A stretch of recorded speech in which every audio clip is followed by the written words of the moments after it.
Hello दोस्तों, वृंदावन यात्रा के नवे एपिसोड में आप सभी का स्वागत है। इस वीडियो में हम आपको ले चल रहे हैं वृंदावन में यमुना नदी किनारे श्री कृष्ण की एक नटखट लीला से जुड़े उस स्थान के दर्शन कराने, जिसे आप भी जरूर देखना चाहेंगे। इस स्थान का नाम है चीर घाट। यहाँ श्री कृष्ण जी ने यमुना नदी में स्नान करती हुई गोपिकाओं को सबक सिखाने के लिए उनके वस्त्रों को चुराकर कदम के वृक्ष पर टांग दिया था। यहाँ कदम का एक विशाल वृक्ष है जो श्री कृष्ण जी की उस लीला का प्रतीक माना जाता है। ऐसा माना जाता है कि यह वृक्ष भगवान कृष्ण की शरारतों का प्रतीक है, जो आज भी चीर घाट पर स्थित है। श्री कृष्ण की उस लीला के प्रति श्रद्धा के रूप में इस पेड़ की शाखाओं पर चीर बांधे जाते हैं। वास्तव में इस वृक्ष विशेष की ऐसी ख्याति है कि लोग आज भी इसकी पूजा करते हैं। इस क्षेत्र में भगवान श्री कृष्ण की सशक्त उपस्थिति को दर्शाते हुए आज भी स्थानीय लोगों और पर्यटकों में इस बात को प्रचारित किया जाता है।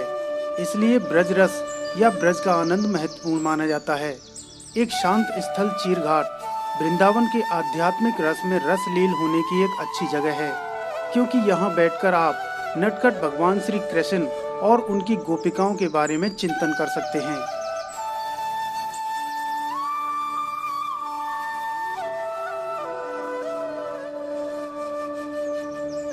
वृंदावन के अंदर जो यमुना के घाट हैं, उन घाटों पर अपना अलग अलग महत्व है। तो यहाँ मैं आपको लेकर आया हूँ चीर घाट पर। यहाँ श्री कृष्ण जी कदम के वृक्ष के ऊपर बैठे हुए हैं। तो यहीं से श्री कृष्ण जी ने इसी घाट पर यमुना जी के अंदर जब गोपियाँ निर्वस्त्र होकर नहा रही थी, तो कृष्ण जी ने उन्हें समझाने के लिए गोपियों के वस्त्र चुराए थे। और यहाँ पर जो भी भक्तगण आते हैं, वो यहाँ से जो चीर कही जाती हैं, उनको यहाँ पर इस टहनी से बांध के जाते हैं और उनकी मनोकामना पूरी होती हैं। तो यहाँ हम पंडित जी से इस घाट के बारे में हम जानकारी लेते हैं और इस घाट का महत्व हम जानते हैं। इस स्थान पे आप लोग खड़े हो, स्थान का नाम बोलते हैं चीर घाट। यमुना पहले यहाँ बहती थी, यमुना के घाट है। यहाँ गोपियाँ नंगों के स्नान करती थी। भगवान छोटे थे, गोपियाँ बड़ी थी। गोपियाँ भगवान कृष्ण की बात को नहीं मानती थी।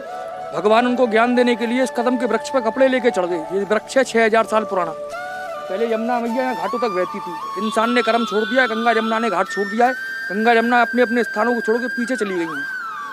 यहाँ गोपियाँ नंगों के स्नान करती थी। भगवान मना करते थे, हे गोपी लोग, आप जल के अंदर में नंगों के स्नान करती हो, अपनी आयु को कम करती हो, अपने परिवार की आयु को कम करती हो। गोपियाँ नहीं मानती थी। भगवान एक दिन आए चुपके से, गोपियाँ जल में नंगों के स्नान करने गई। भगवान श्री कृष्ण सारे गोपियों के कपड़े लेके इस वृक्ष के ऊपर में विराजमान हो गए जाकर के। तो गोपियाँ देखने लगी, हमारे वस्त्र कहाँ गए। भगवान श्री कृष्ण बांसुरी बजा रहे हैं बैठ करके वृक्ष के ऊपर में। तो गोपियाँ बोलती है, हे कृष्ण, हमारा वस्त्र हमको वापस दे दो, हमको अपने घर जाना है।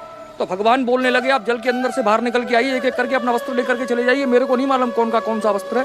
तो गोपियाँ क्या बोलती हैं, प्रभु आप पुरुष हैं, हम नारी हैं, हम जल के अंदर से बाहर निकल के आएंगे, हम लोगों की लाज चली जाएगी। तो भगवान बोलने लगे, मैं तो 5 वर्ष का बालक, मुझको देख के लाज जाती है, पर जो दाढ़ी वाले बैठे हैं, जल के देवता वरुणदेव, उनसे लाज नहीं जा रही। आकाश में सूर्य देवता विराजमान है, उनसे लाज नहीं जा रही।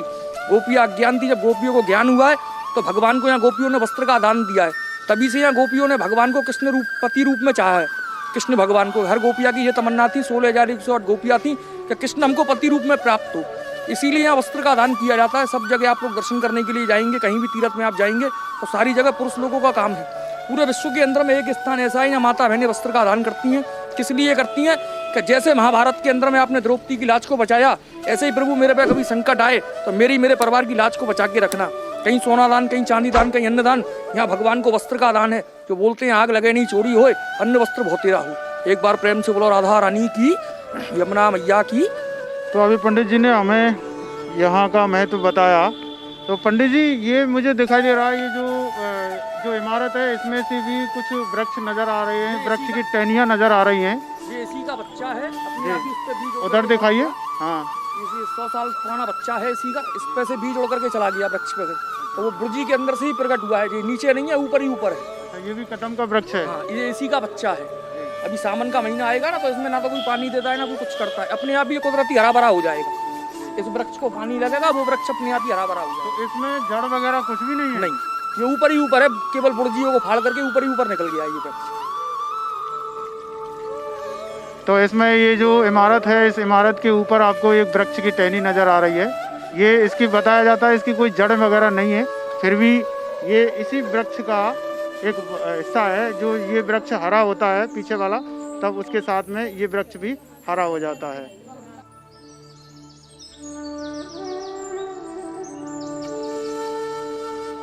कहाँ से आए हो आप? हम दिल्ली से। दिल्ली से। हाँ जी। तो यहाँ इस घाट के बारे में आपने क्या सुना था? हम तो पहली बार ही आए, अभी कुछ सुना नहीं है हमें। कैसा लग रहा है आपके वृंदावन आके? बहुत अच्छा लग रहा है, बहुत आनंद आ रहा है। बहुत आनंद आ रहा है। श्री राम। ये देखिए, ये है यमुना नदी। इसी के तट पर वो वृक्ष था, अभी हमने आपको दिखाया था। और ये है यमुना नदी।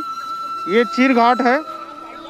यहाँ चीर घाट पर आप नौका विहार का भी आनंद ले सकते हैं।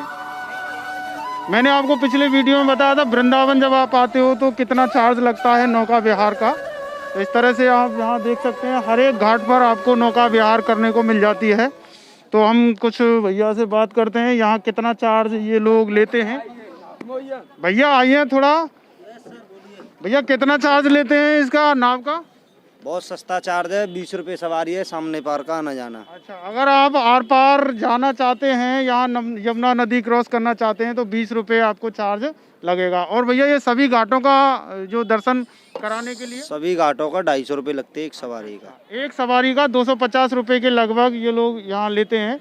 वैसे काफ़ी लंबा टूर होता है ये, 1-1.5 घंटे का ये टूर होता है। और इसमें आपको प्रति सवारी 250 रुपये आपको यहाँ पे करनी है। तो भैया कितने चक्कर हो जाते हैं आपके दिन में? एक ही आवे बस। अच्छा, एक ही चक्कर होता है। तो अभी ये लॉकडाउन होने, अच्छा लॉकडाउन में तो आपका बहुत बुरा असर पड़ा होगा इस पे। वीडियो में सबको दिख रहा होगा, यहाँ पे कोई भी यात्री नहीं है, परदेशी नहीं है, यहाँ हम ही लोग हैं बस। देखिए, आप बिल्कुल सही बता रहे हैं भैया, यहाँ कोई यात्री आपको नज़र नहीं आ रहा। बहुत कम यहाँ यात्री आ रहे हैं, क्योंकि ये लॉकडाउन की वजह से ऐसा हो रहा है। अभी और लॉकडाउन बढ़ सकता है, सुनने में आ रहा है। तो आप देखिए, यही है वो यमुना नदी जिसमें गोपियाँ स्नान कर रही थी और श्री कृष्ण जी ने उनके वस्त्र चुराए थे। ये देखिए, ये है यमुना नदी। तो यमुना की सफाई का काम भी चल रहा है। यमुना नदी अभी गंदी हो रही है, इसका काम चल रहा है। उम्मीद करते हैं कि जो सरकारें हैं इस पर जल्दी से जल्दी कुछ इस पर कार्रवाई करें। तो यह वीडियो आपको कैसा लगा कमेंट सेक्शन में ज़रूर बताइएगा। वीडियो अच्छा लगा हो तो इसे लाइक कीजिए, दोस्तों व परिवार के साथ ज़रूर शेयर कीजिए।